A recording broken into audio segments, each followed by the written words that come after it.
All right, everybody, welcome back to another episode of the Fearcast. This is the podcast dedicated to OCD and anxiety spectrum disorders and getting your life back. I'm your host, Kevin Foss, and I'm a licensed therapist specializing in OCD and anxiety disorders. Thank you all so much for joining me for today's episode. So, as this is a question and answer based podcast, if you would like your question answered, go over to fearcastpodcast.com, click on the submit a question link, and you can send me a question there. Now, the best way to get me a message and to get your question on the podcast and faster is actually to send me an audio question. You can record your audio question and send it to me. You can email it to me at questions@Fearcast Podcast. You can send me a shared Google link to it if you upload it to Google, or you can just go to Instagram. I am Fearcast Podcast over at Instagram, and you can send me your question through a DM that way. So today is going to be I'm going to answer a couple of questions from the emails, and so one is actually I'm going to answer two that is kind of turned into three because the one of the emails has a twofer sort of a question. So why don't I just launch into that since I don't really have anything else to add here at the top. So we'll just get into it for today. So this first question comes from Anna. Anna says, "Hi, Kevin and people listening. My name is Anna. I'm from Germany." Well, hi there, Anna. She goes on to say, "First of all, I'm so glad this podcast exists. I only recently discovered it and it helps a lot. Thank you for making it." Now, she says, "Now I know ROCD is a thing. I'm 100% sure I have it. Knowing that it exists explains so much of my past struggles in relationships. So my story/question is, I recently started online dating again after a year and a half of being single. I'm about to meet up with a guy this weekend who is really good looking. Now I'm super," she says, "now I'm super suspicious that something is wrong because he is good looking, smart, funny, and wants kids. Those types are usually taken, so I'm super suspicious and can't stop thinking about what might be wrong here." She goes on to say, "I've had some really bad experiences in the past with abusive relationships. Now I'm worrying so much about it that I already know I won't be relaxed on the date, won't know what to talk about, and because of that, he won't be into me. So basically, I'm scared that I won't be good enough and/or something might be wrong/fishy with him. I know this might be my ROCD kicking in, but on the other hand, it might be a reality. Help." And thank you so much for sending this in. Well, first off, I hope the date went well. I'm answering this a little bit after you'd sent it in, but I hope the date went well and you discovered what happened. All right. So first off, you say I know I have OCD and it's 100% a sure thing that I have it. Well, one of the things that I would encourage you to do is to actually go see a therapist to have that diagnosed. So one thing that is more common than should be is the kind of over self-diagnosis of mental health disorders. So there can kind of be this sense of, if I have a couple of symptoms of one thing, I kind of grab onto it and say, well, this just must be me. Now, I'm not saying that you're wrong, Anna. You might actually be right. And you said now that you've learned about it, there's a lot that would explain some of your past struggles in relationships. But I would again encourage you to just go meet with a therapist, go meet with an OCD specialist if you can, and be assessed for ROCD. If you can get it. Because the therapist might say, yeah, you totally do. And then you can, again, feel more validated and more validated of what your past experiences have been telling you. Or they might say, you know what, some of the past struggles you've had in relationships might actually be caused by or be influenced by something else. So food for thought, I suppose.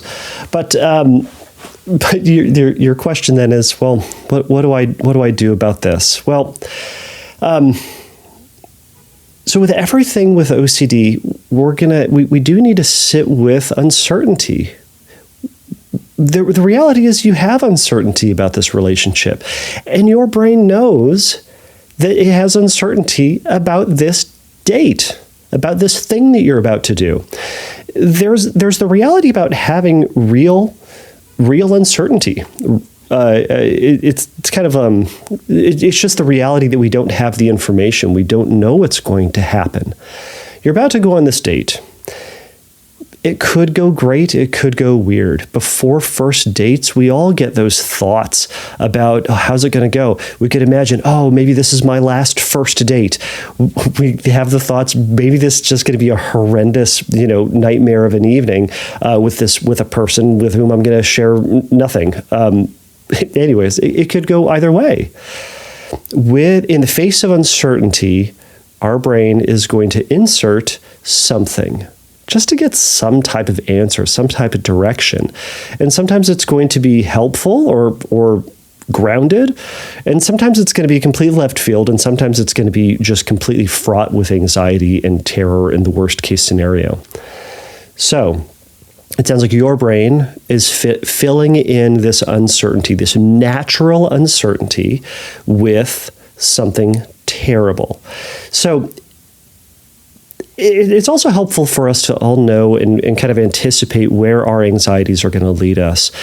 Does it lead us towards kind of the same direction every single time? Like, does it make the assumption that I'm not good enough? Does it make the assumption that other people are, that there is something to be suspicious about with someone else, right?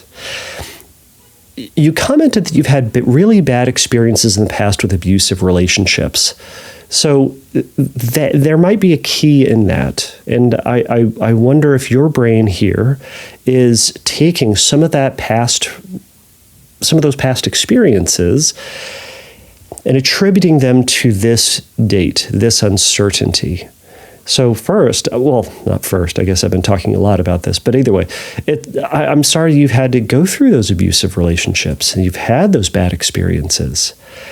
There's no way those don't affect you. There's no way those don't affect someone who goes through them.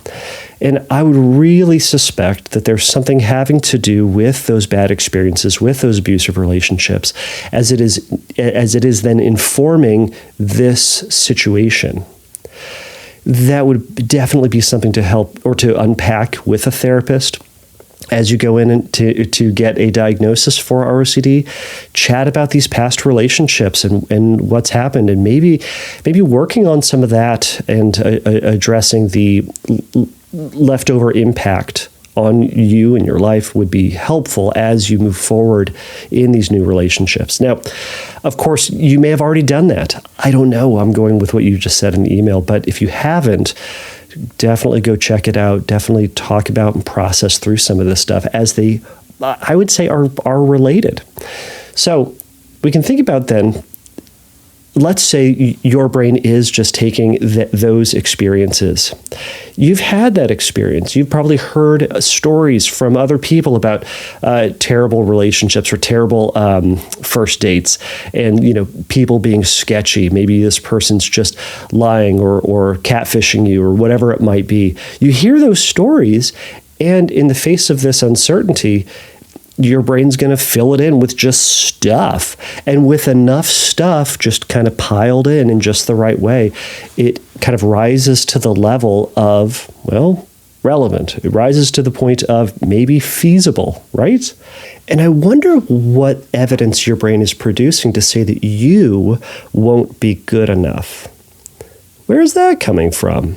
What evidence do you have that you won't be good enough for this person who has agreed to go out on a date with you, who presumably sees something in you that is fantastic and wonderful and worth spending time with? There's this narrative that you're not good enough. Well, with that thought, and with this thought that maybe there's something wrong with him, we need to acknowledge that uncertainty and that we don't know, and that ruminating about it, thinking about it, scouring your experiences, scouring his profile, whatever it might be, for the answers won't get it for you. It's not going to satisfy that sense of uncertainty. The only thing that's going to satisfy that sense of uncertainty, I'm going to put an asterisk on that, is going out on this date. Now, here's what may happen. You may then go out on that date and have met them and talked with them and learned a little bit about them. And then your brain might say, but you know what? While they seemed fine and normal and reasonable and still attractive and funny and smart, and assumably still wants kids, maybe there's still something weird about them. Keep thinking, keep ruminating, keep checking, the digging deeper, going further into this. Well, going down that rabbit hole isn't going to get you any more answers. It won't. Our brain naturally has the ability to say, well, what if this is true? And that's in that anxiety fantasy, right? What if this is true? Well, it might be. But we're practicing. We need to practice living in this place of uncertainty and not having the answers to everything, and moving forward with the relationship as best you possibly can. Still getting to know this person, building trust with this person, sharing things about you, learning to be then in a relationship again.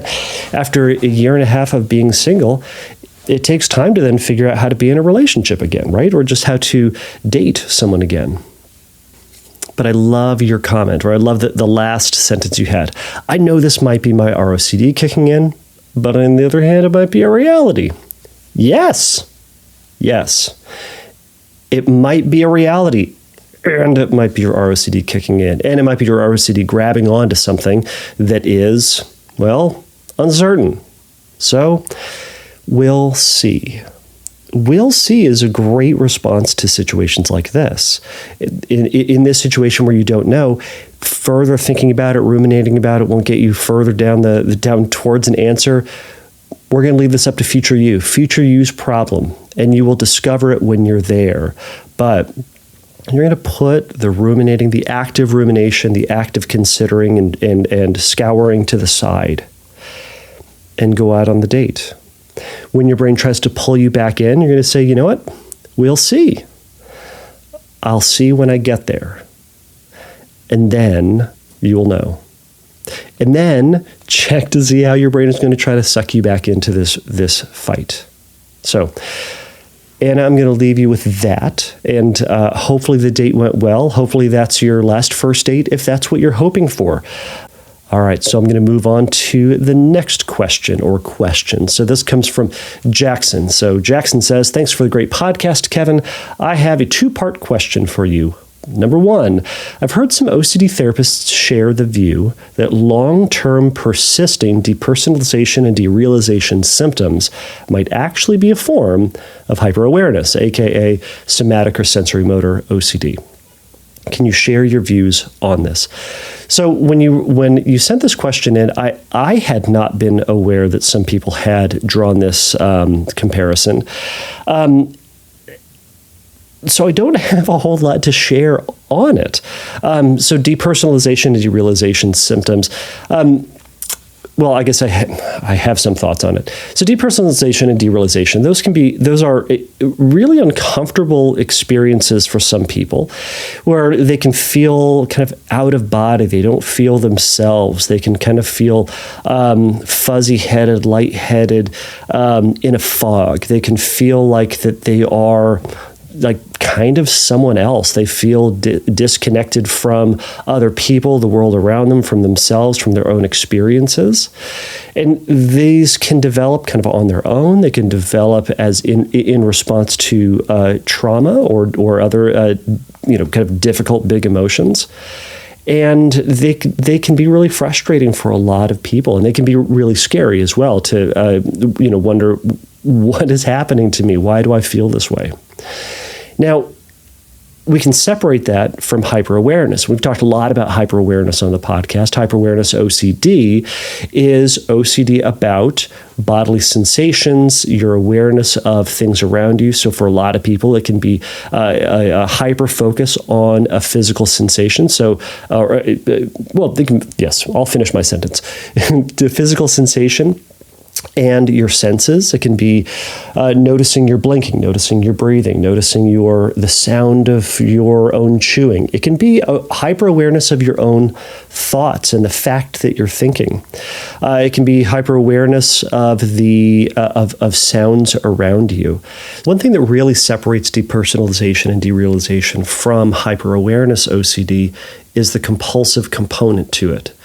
So the depersonalization and derealization symptoms, at best, they can be the trigger. They can be the cause of an obsession.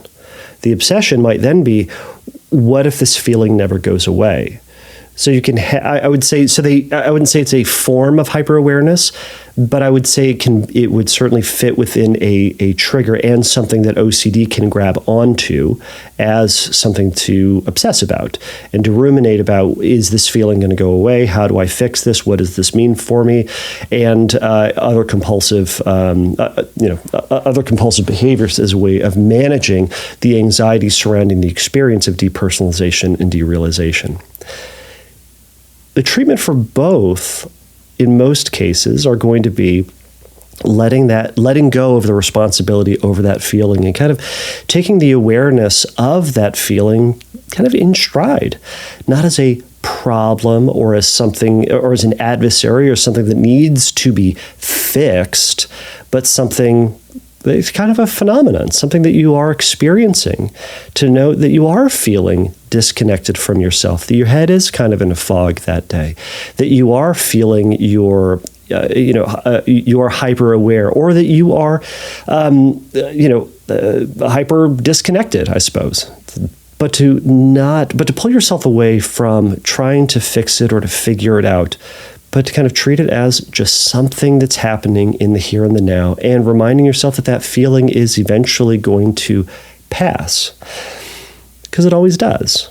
And that we get distracted sometimes. We get distracted by sensations, we get distracted by things around us, and that we gently just shift our focus back towards the thing that we have in mind, or the task that we have at hand.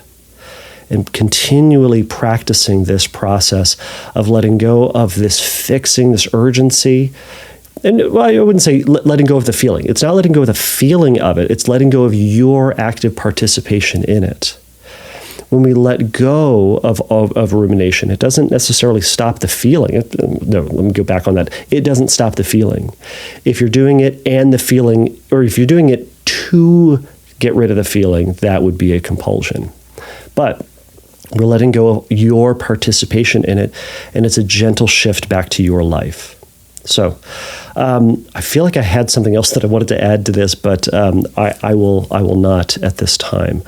It will probably come to me. So let's go on to the second question. The second question is, can you elaborate on what role you think ERP plays in treating hyperawareness OCD, particularly whether deliberate focus on the undesired awareness is a good treatment for this type of anxiety?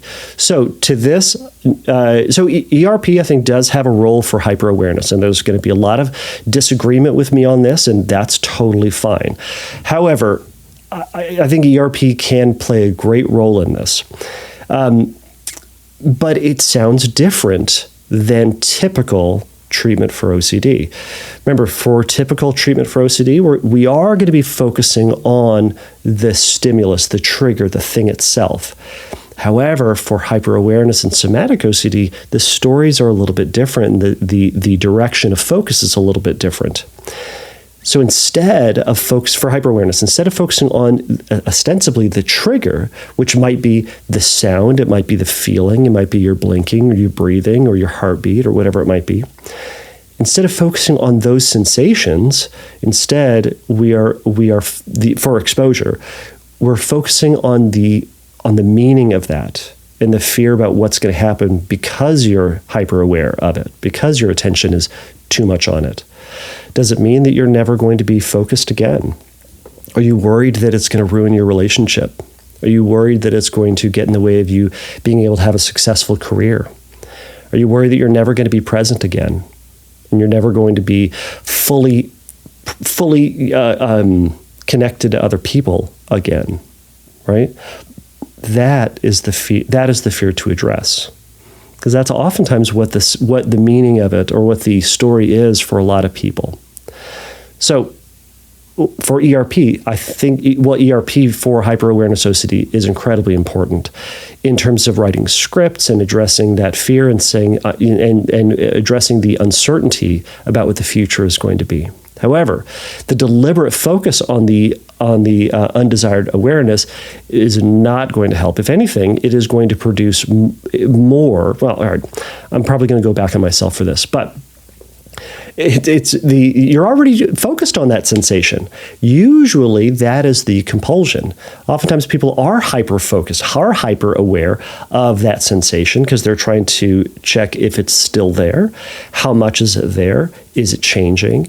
When they did X, Y, or Z, did it go away or did it get worse? Right? There's a lot of focus on it. We're ultimately, at the end of the day, trying to have less focus on it, not trying to treat that feeling or that experience or the thing that you are hyper aware of as if it is special or needing attention. So, hyper focus on the undesired awareness, not great. Now, this is where I'm going to go back on it. Maybe there's a scenario where you and your therapist could say, you know what we're going to do?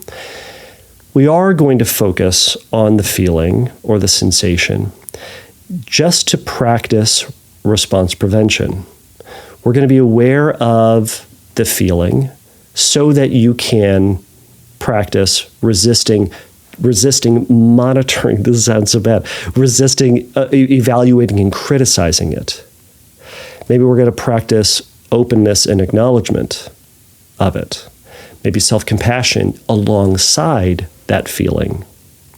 So maybe that could be it. However, I think that in most cases, trying to habituate to the feeling itself, which I think is what a lot of people start to do with hyperawareness. They go like, oh, you're worried about, I don't know, your tinnitus? All right, we're going to focus on your tinnitus and have you, quote, habituate to it. It's not really going to work because someone who has that is already focused on it way too much. So instead, we need to focus less on that tinnitus, or less on your heartbeat, or less on your blinking, and go, yeah, it is there, and it's annoying, but it's there. What else is there in my life? What else would be more important or fun or meaningful or bring me joy, or what else is most important right now than this? And maybe it's never going to go away, and maybe it's going to distract me again in the future. Maybe it's going to be something that shows up when I don't want it to. Okay, there's a lot of stuff that distracts us. There's a lot of stuff that gets in the way of our enjoyment of things. Yep. But we move past those. We acknowledge them as annoyances and we move past them. I know I bring these examples up all the time, but think about the annoyances that you have in your life. Think about the distractions. Think about the things that diminish your experience of something. So I'm scheduled to go to Disneyland tomorrow. It's going to be fun. Hopefully. But you know what? It's also going to be super annoying. There's so much annoyance in relation to going to, quote, the happiest place on earth. So theoretically, I'm going to go there for the purpose of having fun with the family, having fun in general, right? But I'm going to go and there's going to be probably traffic on the drive. Well, that's going to be annoying. I'm going to have to pay for parking, which is also going to be an annoyance. I'm going to have to deal with people. People are the worst. Yeah, I'm going to have to deal with them. I'm going to have to stand in lines. It might be hot tomorrow. They are going to have merchandise that I think is completely ridiculous. The popcorn buckets are ridiculous. I don't care what you say. I'm going to die on that hill. They're going to have things that I would love to see and they're not going to do. There's a lot of annoyances. What are annoyances of things that you enjoy? You acknowledge those and you shift over. You acknowledge those and you keep moving. Now, I know one of the complaints for hyperawareness is that you get stuck in, that feeling always goes with you. right? Like your body always goes with you. We still continually practice acknowledgement and moving towards your life, not getting stuck in this feeling. So I know I went long on that second bit, but hopefully that answers your question on whether or not, or what role ERP plays. So, all right, Jackson, I'm going to let this go. So I'm just going to slide in that music right here. So thank you all for joining me for this episode. If you have something to add to any of these, if there's something I missed, if you have a strong opinion about depersonalization and derealization as it relates to hyperawareness OCD, I want to know about it. If there are some resources on this, I want to know about it. So you can go over and send those that feedback or those resources over to me at fearcastpodcast.com. Or again, you can send those to me faster if you go over to Instagram and find me over at Fearcast Podcast there. So please remember, everybody, that the Fearcast is not a substitute for psychotherapy. If you need a little bit of help in your recovery, go over to fearcastpodcast.com, and there's going to be the Find Help link. Click on that, and there'll be some resources for you there. All right, everybody, until next time, take a risk, challenge yourself, and don't take your brain too seriously. Bye.